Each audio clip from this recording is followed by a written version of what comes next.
Chaque don compte pour nous aider à franchir avec succès cette période difficile. Financez TVL, maintenant. Financer TVL, c'est essentiel.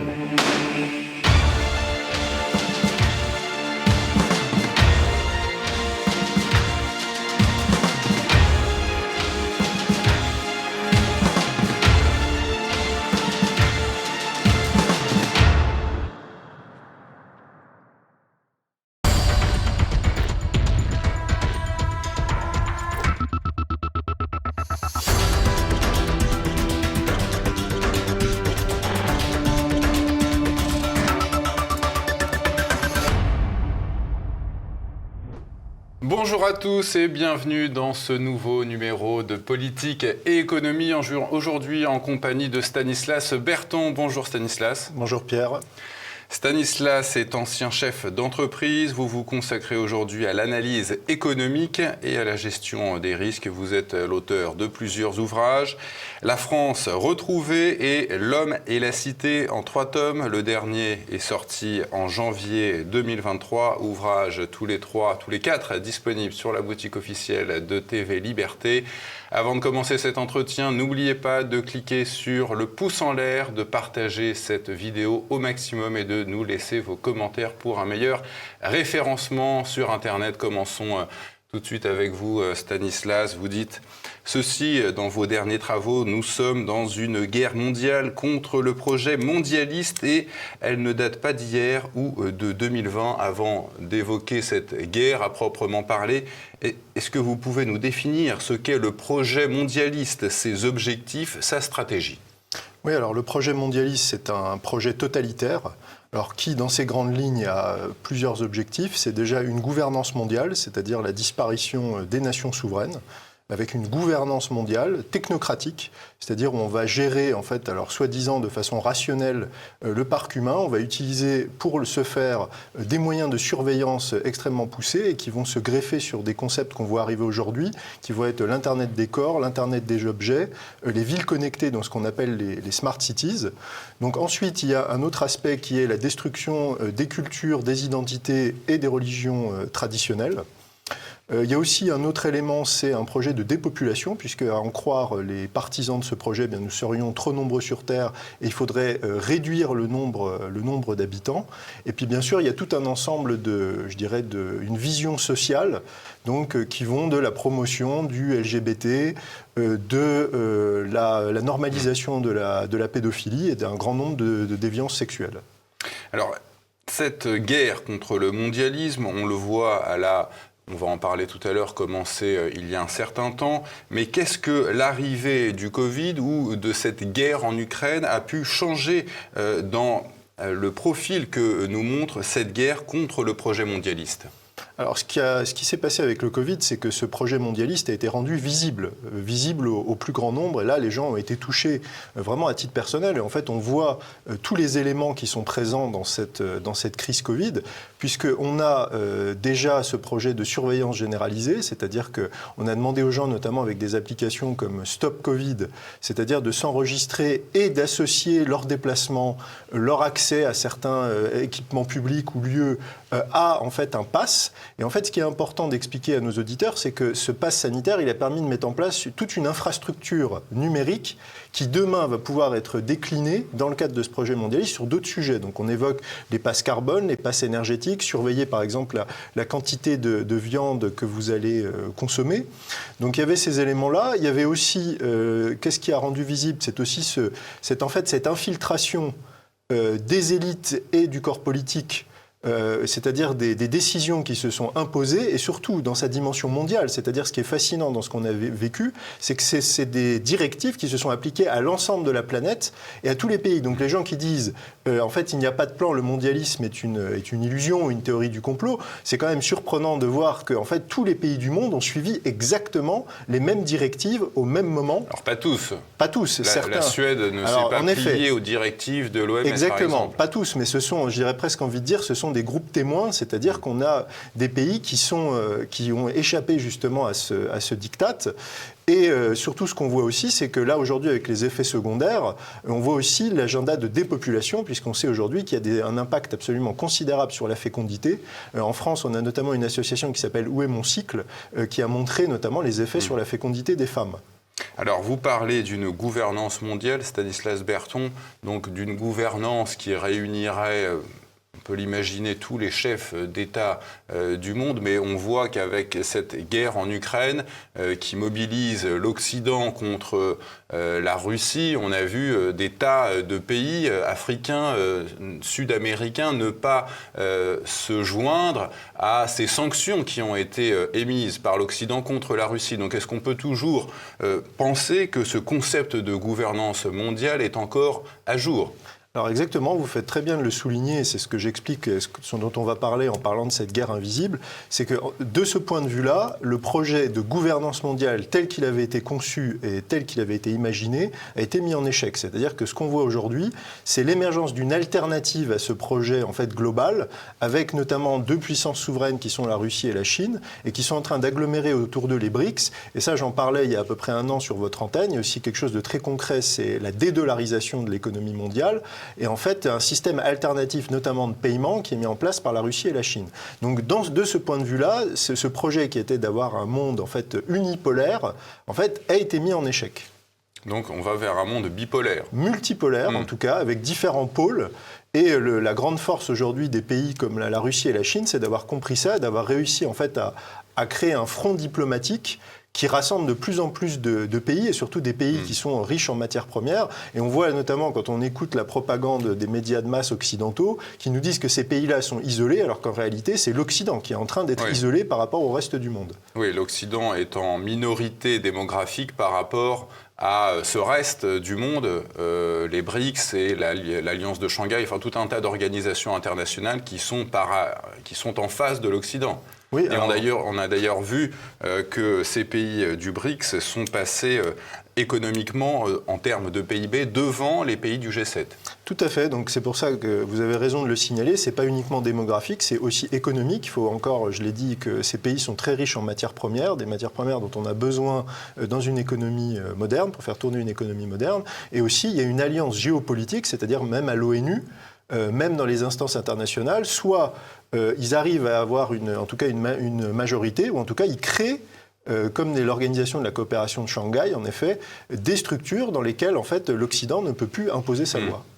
Alors, de quand date cette guerre contre le mondialisme, Stanislas Berthon ? Alors, cette guerre contre le mondialisme, quand on fait sa généalogie, elle remonte déjà à très loin, au moins dès le 19e siècle. Il y a des gens qui prennent conscience, parce que ce qui est fascinant avec le projet mondialiste, c'est qu'il a été écrit noir sur blanc. Donc, il y a des gens qui ont lu, qui ont compris avant les autres. Et il se manifeste de manière beaucoup plus visible dans l'après-guerre. C'est-à-dire que là, il y a le début des créations des institutions supranationales, comme l'ONU notamment. Et en fait, là, il commence à avoir des choses qui émergent. Et par exemple, on sait aujourd'hui que quelqu'un par exemple comme Kennedy, en fait, voulait déjà dès les années 60 se rapprocher de la Russie et détruire cet État dans l'État, ce gouvernement parallèle qu'est la CIA, en disant, notamment une déclaration célèbre où il disait « Je vais détruire la CIA et la fracasser en un millier de morceaux ». Et c'est ça qui, en partie, va en fait déclencher son assassinat. Donc en fait, cette guerre-là, elle dure depuis un moment.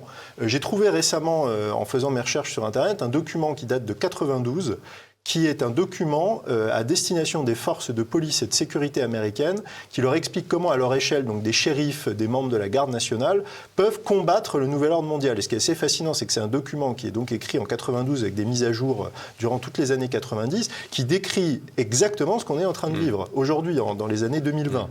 Donc en fait, il y a des gens qui travaillent dans l'ombre, qui ont compris le projet mondialiste depuis très longtemps, qui ont mis en place des actions pour le combattre. Et moi, pour revenir plus récemment dans l'actualité, je considère qu'il y a deux dates qu'on peut retenir dans l'actualité récente. C'est la victoire de Donald Trump à l'élection en 2016, ou de manière plus fine, en fait, le coup d'État mené par Mohammed Ben Salman en 2017, qui est vraiment un coup qui est porté au système mondialiste, dont l'Arabie Saoudite était la clé. Ça, c'est malheureusement quelque chose qui n'est pas toujours bien compris. Je l'ai détaillé un peu plus longuement dans mes deux derniers ouvrages. Alors, j'en parlais d'ailleurs avec l'un de mes précédents invités, Bertrand Scholler, qui voit dans quelques personnalités des combattants qui sont du côté des peuples. Vous l'évoquez, Donald Trump ou alors Poutine, Xi Jinping ou alors MBS, donc le nouveau prince héritier de l'Arabie Saoudite. Qu'est-ce que vous pensez de cette ligue d'hommes? Qu'est-ce qu'ils ont en commun au fond? Alors je pense que ce qu'ils ont en commun, c'est déjà d'avoir à cœur de défendre la souveraineté de leurs États et la défense de de la continuité historique et culturelle de leurs peuples respectifs. De leur tradition, oui. Voilà, de leur tradition, mais même de leur existence politique. Donc après, il ne faut pas faire preuve de naïveté, c'est-à-dire que ces pays-là, ce sont des intérêts bien compris. C'est-à-dire que, vous savez ce qu'on dit toujours, en politique, on n'a pas d'amis, on n'a que des intérêts. Donc, eux, ils ont des intérêts qui sont communs, qui se retrouvent. On sait qu'il y a eu, par exemple, pendant des années, une rivalité entre l'URSS et la Chine communiste. Aujourd'hui, ils ont... la Russie s'était tournée vers l'Occident, notamment à la fin de la guerre froide. L'Occident a rejeté cette main tendue, donc ils se tournent vers la Chine. Et donc, c'est pour ça qu'il ne faut pas faire preuve d'angélisme, et c'est pour ça que je dis toujours qu'il ne faut pas, nous, Français, compter sur la bienveillance des Russes, des Chinois. C'est qu'on a cette fenêtre d'opportunité qui s'ouvre, on a le mondialisme qui est mis en échec par ces différents États qui le contestent et qui le combattent, et c'est à nous, Français, par nos propres forces, de nous libérer et de défendre également nos intérêts propres. Alors, en face de ces personnalités que je viens de citer, qui sont les protagonistes du mondialisme ? Alors, les protagonistes du mondialisme... Y a-t-il une tête? Est-ce que c'est une forme de gouvernement? Non, alors c'est plutôt, quand on travaille là-dessus, ce sont des grandes dynasties. Alors on peut citer par exemple les Rockefeller, les Rothschild, les Warburg. Ce sont souvent des grandes dynasties qui sont liées au monde de la finance et de l'économie depuis plusieurs siècles déjà, même sous des formes très anciennes, par exemple qui sont liées à la Compagnie des Indes au XVIIe siècle, donc, et qui sont liées aussi par exemple à la City de Londres. Et donc ces grandes familles, elles ont des relais d'influence, par exemple qui sont des institutions, alors qui sont présentées comme des think tanks ou des associations philanthropiques. Donc on peut citer par exemple le Forum économique de Davos. Alors là c'est un bon exemple par exemple parce qu'aujourd'hui son président c'est Klaus Schwab. Klaus Schwab qui est lui-même le disciple de Maurice Strong. Maurice Strong c'est celui qui invente le GIEC dans les années 70 et tout l'agenda climatique. Et derrière Maurice Strong il y a Henry Kissinger qui est l'ancien conseiller à la sécurité nationale, je crois aussi ministre des Affaires étrangères sous Nixon. Et tout derrière encore tout ça il y a la dynastie Rockefeller. Donc vous voyez, c'est l'imbrication, en fait. Donc là, j'ai cité Davos, mais on peut citer par exemple le Council on Foreign Relations, le CFR, Bilderberg, la Commission trilatérale. Et en dessous de ça, il y a encore les organisations supranationales comme l'OMS, comme l'ONU, comme l'OMC, etc. Donc on a toute une architecture, en fait, du pouvoir parallèle mondialiste avec le politique qui est en fait présenté au peuple, qui est en fait un théâtre et qui sert à fixer l'attention des gens sur ce sujet qui est finalement, en fait, les vrais décideurs sont au-dessus. Alors cette guerre contre le mondialisme, excusez-moi, vous dites que donc on peut la voir émerger, on peut la voir plus lucidement depuis l'avènement du Covid, mais en même temps vous dites que cette guerre reste invisible. Oui. Alors sur cet aspect invisible de ce conflit. Alors en fait, pourquoi je dis qu'il est invisible, c'est que déjà il faut en avoir conscience. C'est-à-dire que quand on n'a pas conscience de l'existence du système mondialiste, qu'on reste justement prisonnier de cette vision très politico-politicienne de la vie parlementaire, etc., déjà on n'a pas conscience des enjeux.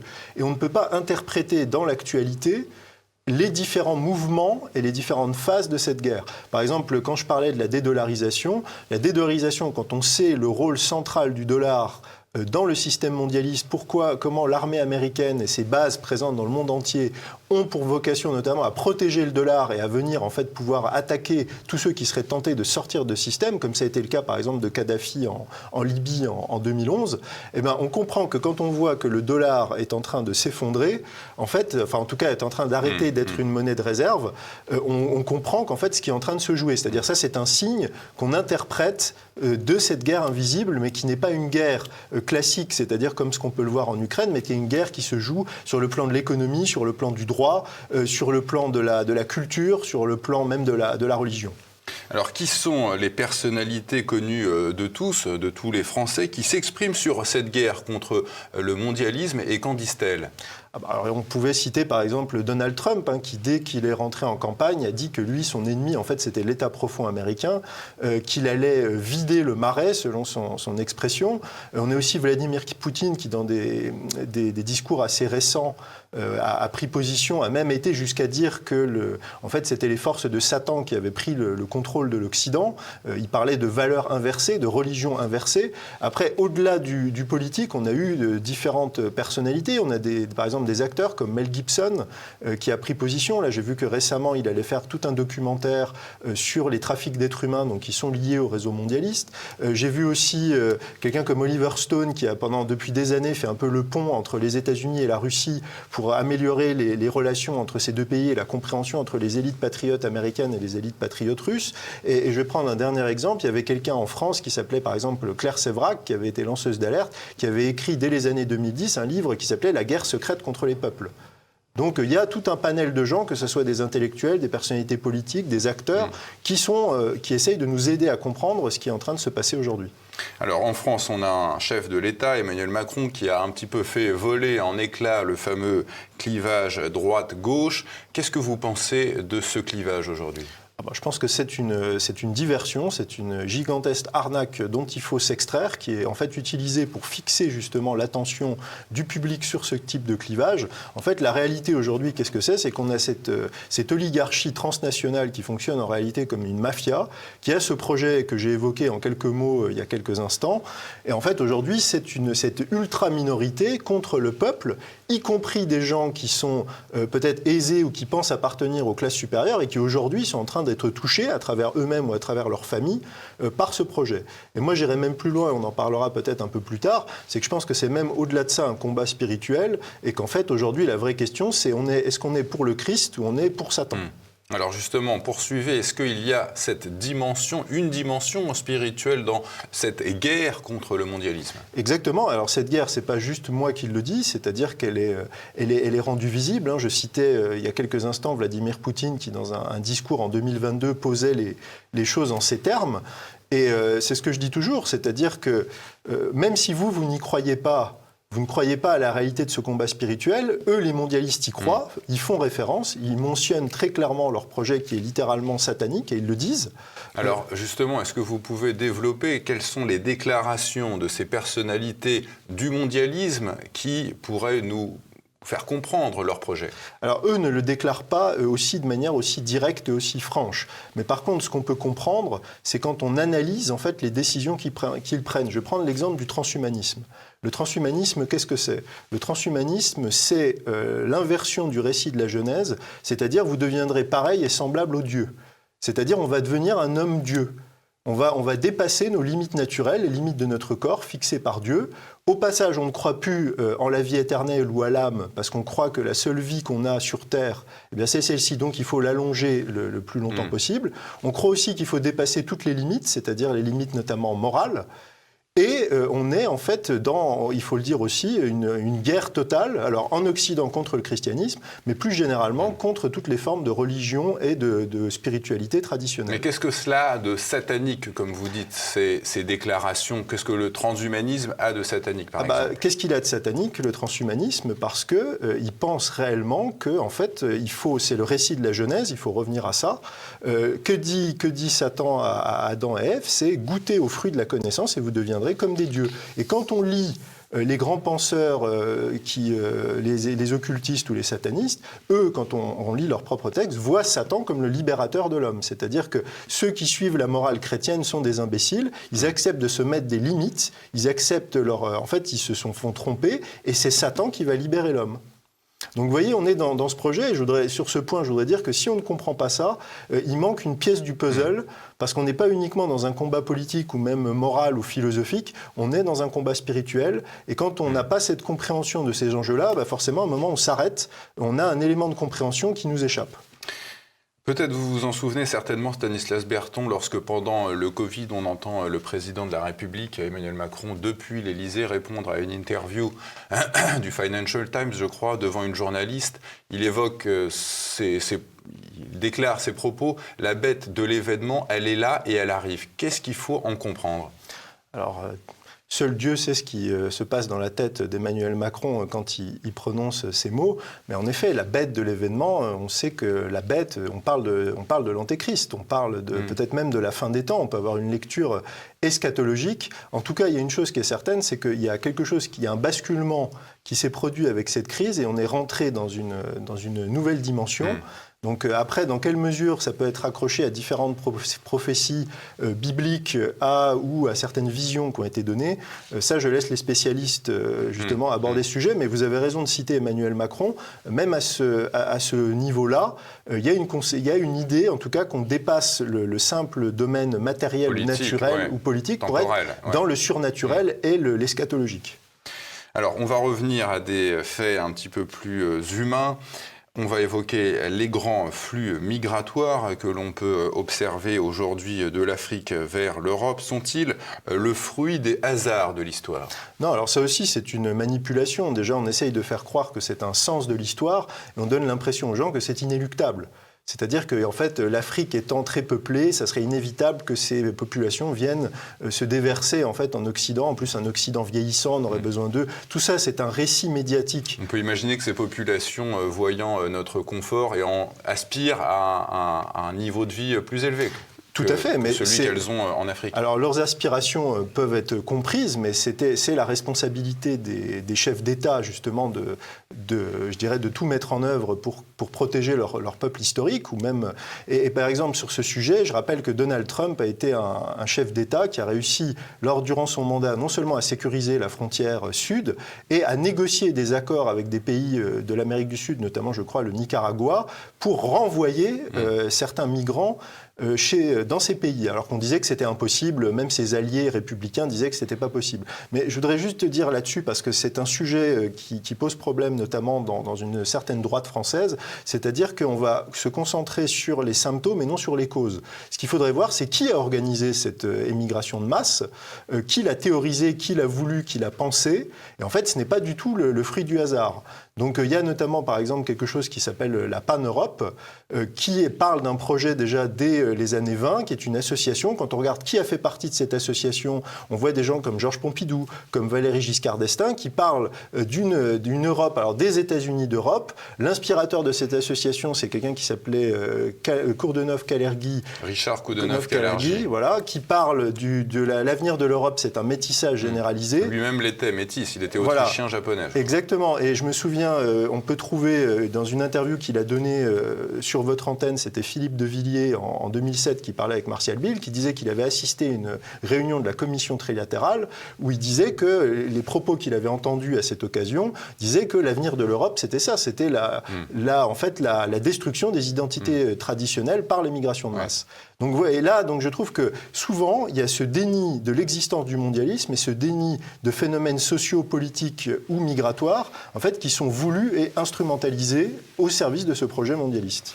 Alors, on voit jour après jour des scandales liés au Covid éclater au grand jour. On a vu, je crois que c'est le New York Times, demander à la Commission européenne qu'elle diffuse et qu'elle publie ces fameux SMS qu'aurait échangé la présidente de la Commission européenne, Ursula von der Leyen, avec le président de Pfizer, Albert Bourla. On a vu aussi au Royaume-Uni des SMS échangés très curieux entre des membres du gouvernement. Je pense que tout cela, les gens commencent à en avoir une connaissance assez claire, mais ça reste quand même assez... je veux dire, rien n'éclate pour l'instant. Mais en quoi ces scandales, selon vous, pourraient être liés à l'idéologie mondialiste ?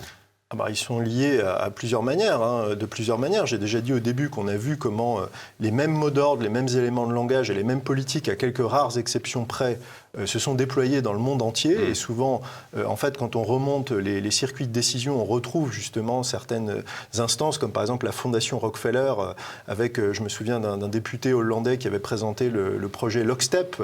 On voit que ce projet a été appliqué, en fait, cette proposition. On voit aussi comment on a eu cette mise en place, justement, j'en parlais il y a quelques instants, de cette infrastructure numérique qui prépare la société de surveillance généralisée et qui habitue, c'est ça aussi on est dans l'ingénierie sociale, qui habitue les gens à présenter un pass pour accéder à certains. Et puis on a ce projet de dépopulation, il y a quand même quelque chose qui est très grave, c'est par exemple, on sait aujourd'hui qu'en France, on a administré du Rivotril dans les EHPAD à des personnes âgées sous instruction du ministère de la Santé. Là, on parle quand même d'un meurtre de masse. Je veux dire, on est quand même dans quelque chose d'extrêmement grave, qui est aujourd'hui avéré, on a des éléments factuels qui viennent étayer ça. On attend que en fait, les élus, que la société civile, que les gens en fait comprennent la gravité de ce qui s'est passé. Et je rappelle que le projet de dépopulation et d'élimination des personnes âgées considérées comme inutiles par les mondialistes fait partie de leur projet.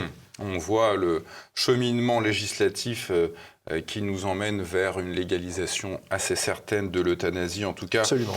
Vous dénoncez aussi une collusion entre les gouvernements occidentaux, certains d'entre eux en tout cas, et certains laboratoires. Pensez-vous que des juridictions comme la juridiction européenne puissent s'emparer de ces sujets et faire condamner les protagonistes de ces affaires ? Alors, vous parlez de collusion, moi je crois qu'on est au-delà de ça, on est au-delà de la collusion, on est au-delà de la corruption, on est dans le domaine du crime contre l'humanité. On est dans quelque chose de beaucoup plus grave, on est dans véritablement, on l'a dit tout à l'heure, une guerre. Je pense que là, c'est même plus comment cela pourrait-il être des cours ou des institutions qui sont au service du projet mondialiste, qui pourraient gérer le mondialisme lui-même. Donc, est-ce que ça doit venir de l'armée ? Est-ce que ça doit venir de cette alliance antimondialiste qui serait en fait comme un commandement allié qui viendrait en fait juger les personnes responsables de ces crimes ? Mais je crois qu'il y a beaucoup de gens, parmi ceux qui sont rendus complices de ça, qui n'ont pas conscience de la gravité de ce qui s'est passé. C'est-à-dire que quand on se rend coupable de crimes contre l'humanité ou de complicité de crimes contre l'humanité, complicité, ça peut être les médecins, ça peut être les journalistes. C'est la peine de mort, je veux dire, la sanction pour ce type de choses. Donc là, on est dans quelque chose d'une gravité qui est extrême, et je pense qu'on est sorti du cadre uniquement politique. On est dans une guerre, et une guerre qui est menée contre les peuples. Oui, j'entendais récemment le professeur Perron espérer, affirmer en tout cas qu'un certain nombre de ces personnes un jour seraient accusées de crimes contre l'humanité. Nous verrons ce qui arrive. On va voir dans une seconde partie, après la pause, comment mener cette guerre contre le mondialisme, comment utiliser la force de cette idéologie pour la retourner contre elle-même. À tout de suite.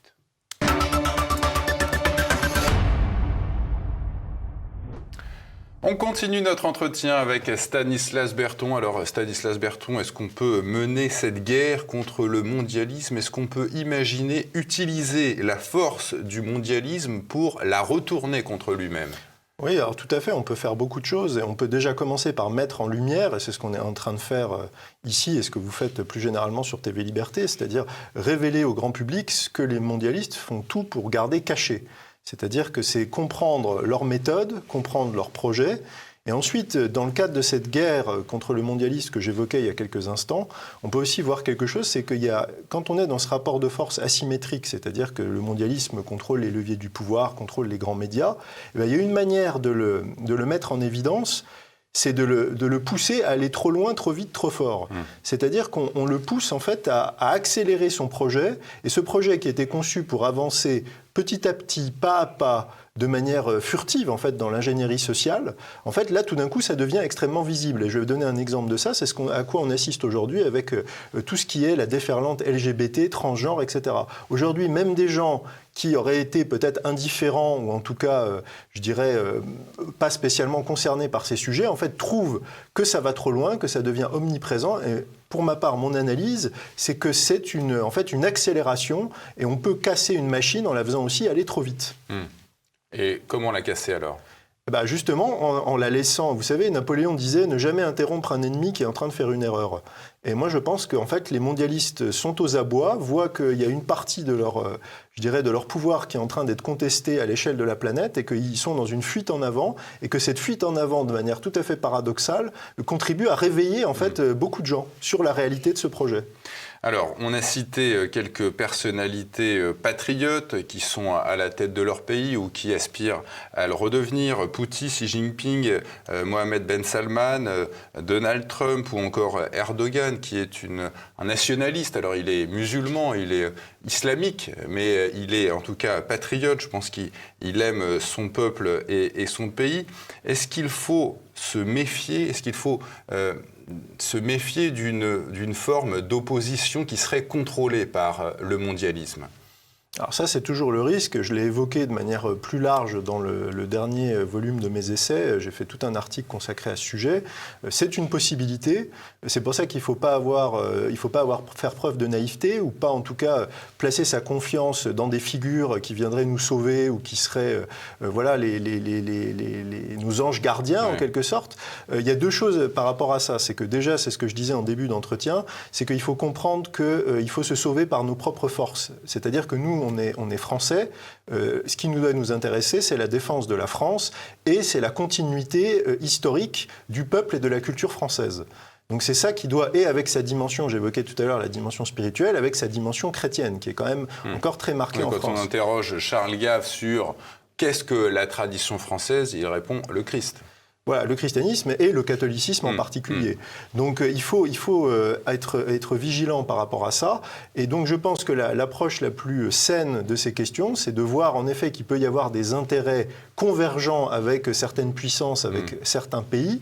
Mais quand j'entends certaines personnes qui espèrent que Vladimir Poutine va arriver sur un char pour libérer Paris, moi je voudrais que ce soit des Français qui arrivent pour libérer la France par elle-même, par ses propres forces, avec éventuellement l'appui d'alliés, mais la France doit retrouver sa souveraineté. En fait, l'enjeu du combat aujourd'hui, c'est l'enjeu pour la souveraineté, et je pense, en tout cas, et j'ai expliqué pourquoi, que c'est aussi la défense, en effet, de notre civilisation et de notre spécificité de notre modèle qui est fondé sur le christianisme. Alors, s'il existait une forme d'opposition contrôlée en France, par exemple, comment la démasquer ? Alors, comment la démasquer ? Il y a quelque chose qui est simple à faire et qui est un travail de renseignement. Je donne un peu des clés sur ça dans mon livre. Il faut regarder deux choses. Il faut regarder quelles sont les allégeances, c'est-à-dire quels sont les réseaux en fait, auxquels appartiennent les gens. Ça, ce sont des choses factuelles. On ne juge jamais des intentions. On est donc sur le factuel, sur les réseaux. Et aussi, il y a quelque chose, c'est les circuits de financement. Qui finance, qui paye. Et ce qui est intéressant avec ça, c'est que là encore, c'est factuel et ça laisse toujours une trace. C'est-à-dire qu'il faut bien que l'argent viennent de quelque part.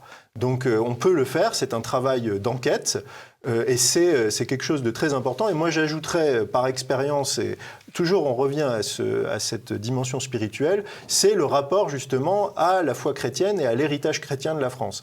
Et on peut toujours être trompé, hein. Le Christ nous dit de nous méfier des faux prophètes, mais en tout cas c'est difficile quand on a une pratique régulière et qu'on a une théologie qui est solide, de voir les gens qui ne sont pas en tout cas des chrétiens sincères. Alors, beaucoup voient dans Vladimir Poutine un patriote sincère, mais il avait prononcé lors de son discours, le discours de Valdai, des propos mettant en avant, en tout cas il espérait ceci, la création d'un espace eurasiatique avec une superstructure, une structure supranationale qui viendrait chapeauter cet ensemble. Alors est-ce qu'on peut imaginer qu'il s'agit là aussi d'une forme de mondialisme ? Alors, est-ce qu'on peut parler de mondialisme ? Je ne sais pas. En tout cas, on peut parler les Russes ne se sont jamais cachés qu'ils veulent faire un monde multipolaire, mais dans cette multipolarité, il y aurait un espace en effet eurasiatique qui serait dominé, en tout cas économiquement, peut-être militairement, en tout cas de manière indirecte, politiquement peut-être aussi, par la Russie. Donc ça, c'est... Ou la Chine. Ou la Chine, mais en tout cas... si c'est eurasiatique, ça serait pas la Chine. Ouais. Voilà, mais en tout cas, donc, il y aurait cet espace-là. Donc c'est pour ça que... ça pourrait être la Chine, d'ailleurs. Ça pourrait, tout à fait, mais c'est pour ça que j'insiste sur la nécessité, justement, que la France apparaisse, et je l'ai toujours dit et je l'explique dans mon dernier livre, il faudrait une France qui souveraine, qui vient équilibrer, qui peut tout à fait collaborer avec cet espace eurasiatique, mais qui défend également sa sphère d'influence. C'est-à-dire qui peut avoir des intérêts communs à s'inscrire dans ce nouveau bloc économique ou politique, mais avec la défense de sa souveraineté. Et là encore, je pense que le côté religieux est la clé de tout, puisque avec un bloc qui est avec une Russie orthodoxe, on peut avoir une France catholique qui vient être le deuxième pôle de puissance en Europe. Mais comment faire revenir les Français à la catholicité, j'ai envie de vous dire, parce que les Français sont totalement déchristianisés et de plus en plus, donc comment les ramener à à cette religion?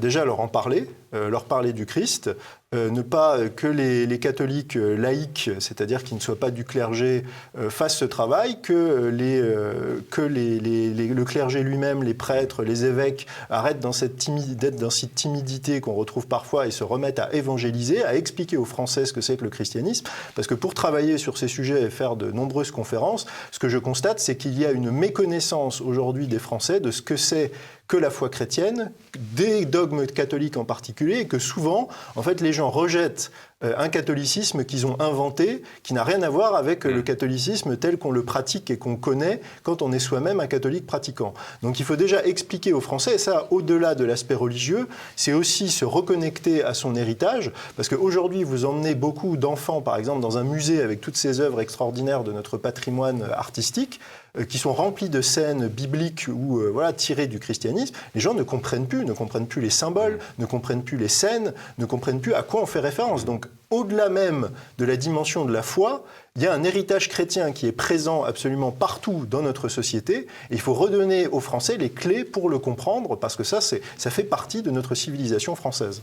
En quoi, Stanislas Bertrand, j'aimerais que vous nous l'expliquiez, la société française s'est-elle à ce point éloigné du christianisme? Alors ça a été un travail justement d'ingénierie sociale, là qui commence dès le XVIIIe siècle, c'est-à-dire qu'il y a des attaques par les philosophes des Lumières, par tout cet esprit de la Révolution, qui va commencer déjà à discréditer le christianisme, c'est-à-dire il y a cette idée de lumière, de progrès, à laquelle on va opposer l'obscurantisme de la France catholique. Et notamment, moi j'ai travaillé dans le volume 2 de mes essais, j'ai fait un essai sur le Moyen-Âge, il y a une diabolisation du Moyen-Âge qu'on présente comme un temps d'obscurantisme, de ténèbres, etc., en fait qui est très éloigné, là encore, du Moyen-Âge véritable. Et quand on voit que les gens qui vivaient au Moyen-Âge ont pu bâtir des cathédrales extraordinaires et des châteaux magnifiques. Oui, il n'y a pas que ça, c'est qu'ils avaient plus de liberté concrète, et ils payaient moins d'impôts et ils travaillaient moins qu'aujourd'hui. Je rappelle, j'ai découvert en faisant mon travail qu'au Moyen-Âge, quand vous aviez une succession, vous payez ce qui s'appelait l'impôt du centième, c'est-à-dire vous payez 1/100 de la valeur du bien. Aujourd'hui, ceux qui ont fait des successions ou des héritages savent que ce n'est pas 1/100 que vous payez à l'État et à la République. Alors, l'après-Macron, vous l'imaginez, Emmanuel Macron ne restera pas, on l'espère, au pouvoir encore longtemps. Il ne lui reste plus que 4 ans à gouverner. Comment voyez-vous l'après-Macron? Est-ce qu'il y aura un chef d'État qui ira dans le sens du mondialisme ou encore un autre qui nous ramènera vers le patriotisme? Alors ça, c'est une excellente question.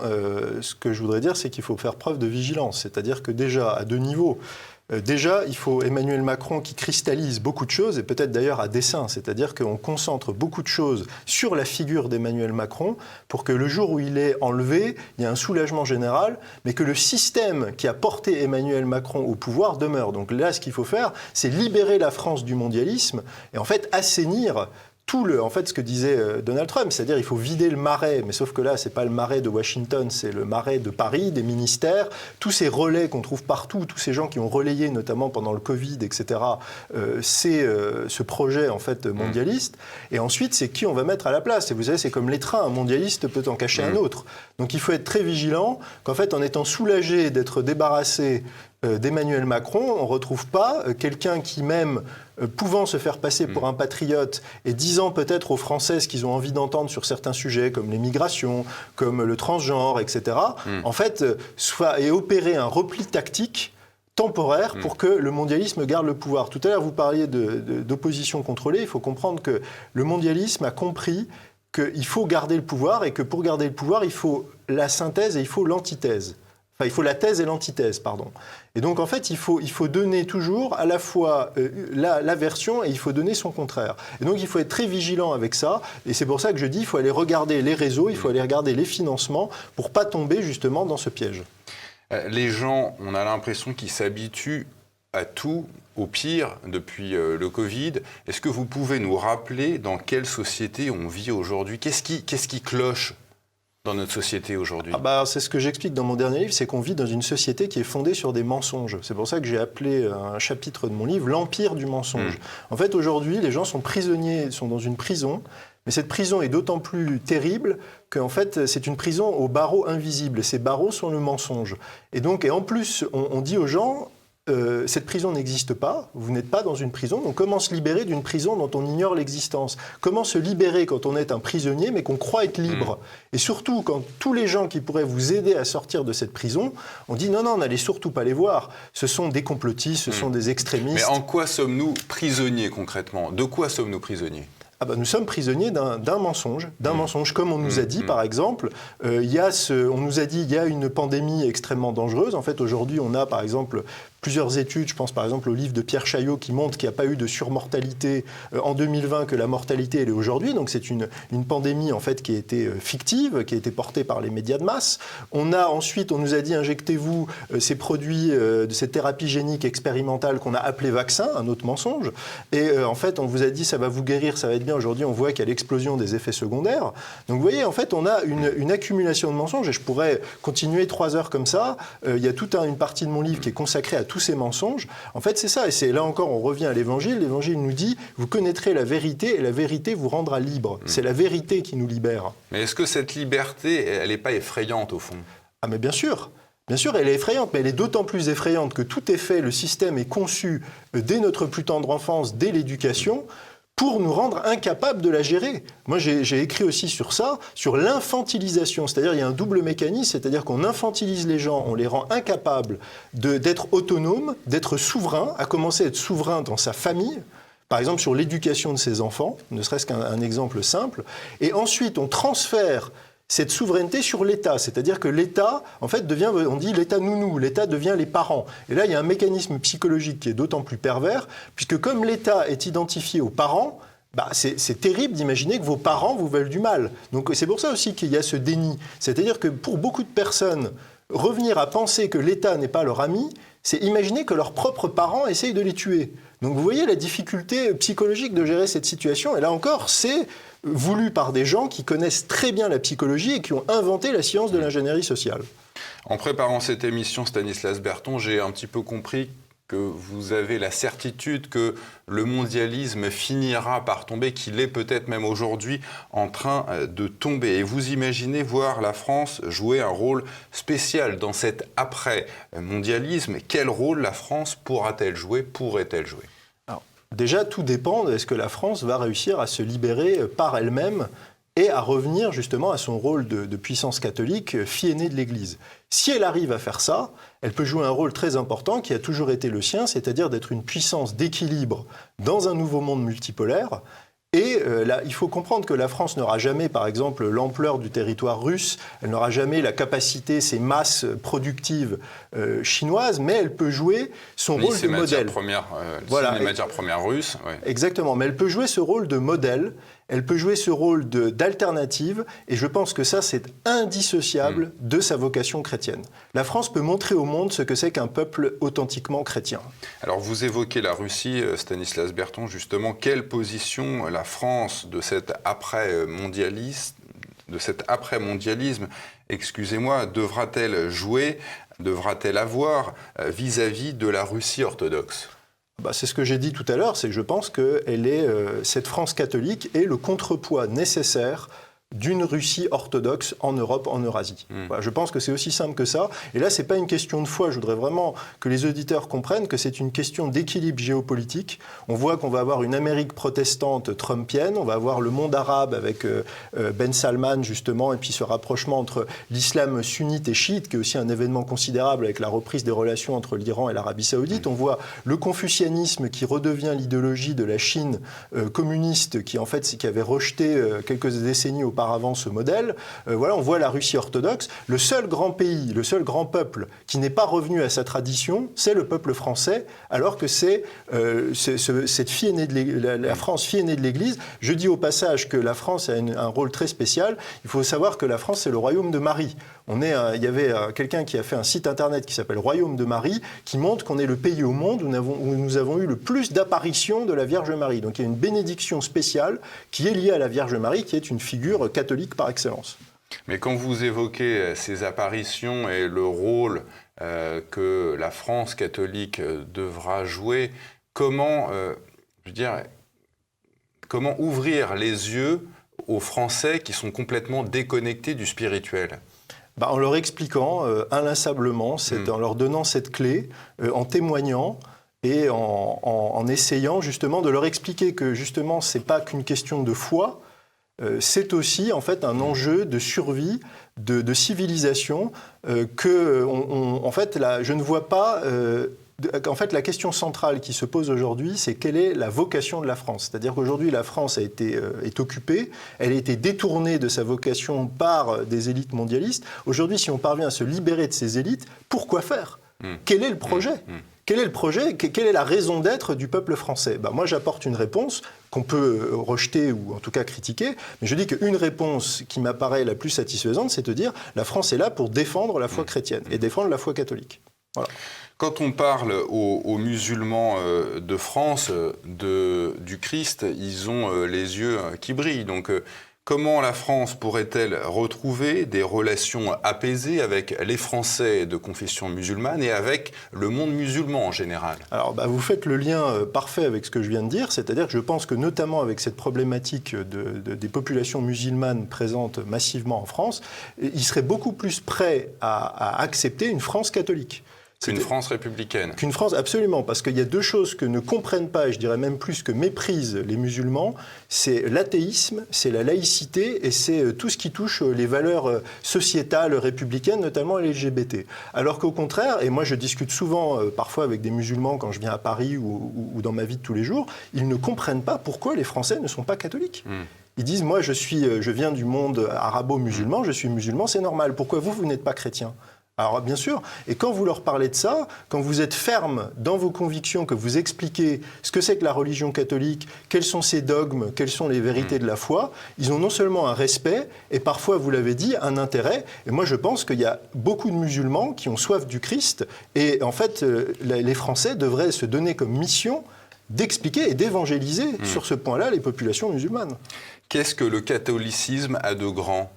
Qu'est-ce qui, justement, pourrait faire revenir les Français au catholicisme ?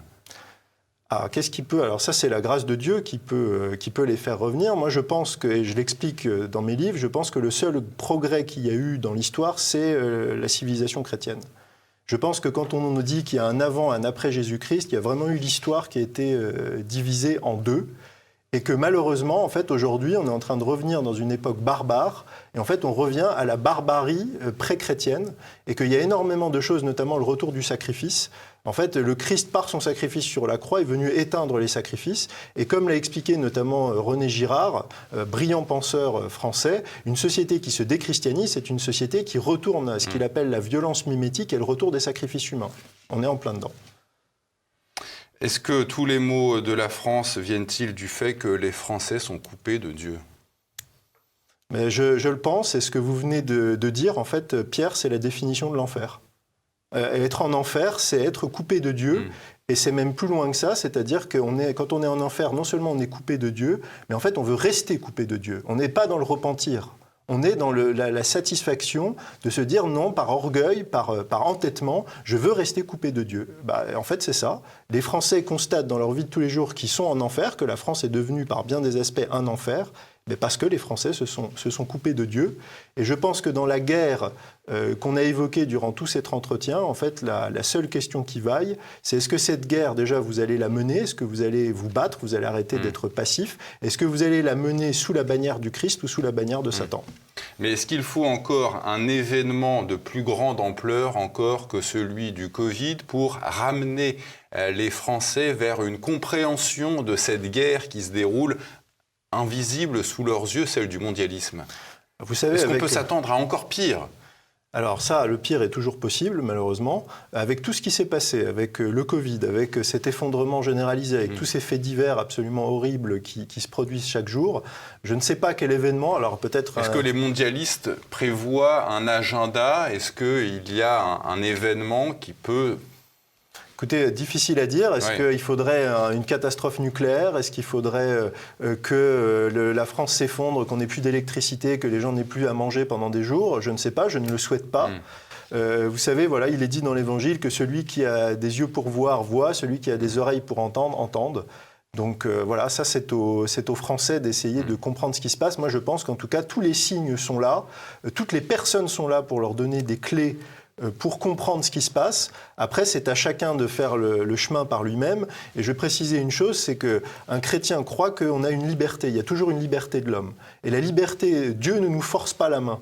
Dieu nous donne les éléments pour comprendre, mais c'est à nous de choisir. On peut faire le bon choix, mais on peut aussi faire le mauvais. Comment vous voyez se profiler dans les jours à venir cette guerre en Ukraine? Comment est-ce que vous voyez les choses pour les semaines, les mois à venir de cette guerre? Alors, je serais bien incapable de vous faire une prospective sur ce point. Moi, ce que je crois, c'est que c'est une guerre en fait, qui a été gagnée depuis très longtemps par la Russie. Et en fait, là, ce qui se passe, c'est que l'Occident, en fait, est en train de faire durer un conflit avec des morts des deux côtés. Notamment, c'est le peuple ukrainien, là encore, c'est le peuple ukrainien qui est victime de ses propres dirigeants et qui est jeté dans un hachoir à viande.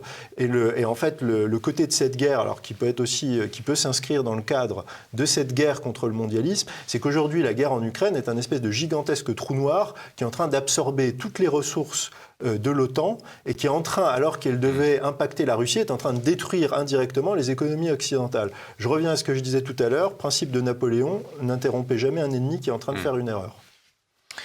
Ça sera les mots de la fin de cet entretien. Stanislas Berthon, je rappelle que vous êtes l'auteur de plusieurs ouvrages, La France retrouvée, disponible sur la boutique officielle de TV Liberté, ainsi que L'homme et la cité en 3 tomes. Le dernier est sorti en janvier 2023. On en avait déjà parlé ensemble. On avait fait un numéro de politique et économie à l'époque. Merci à vous de nous avoir suivis. N'oubliez pas de cliquer sur le pouce en l'air en bas de cet écran, de partager au maximum cet entretien et de nous laisser vos commentaires. Merci Stanislas Berthon. Quant à nous, on se retrouve la semaine prochaine. Merci Pierre.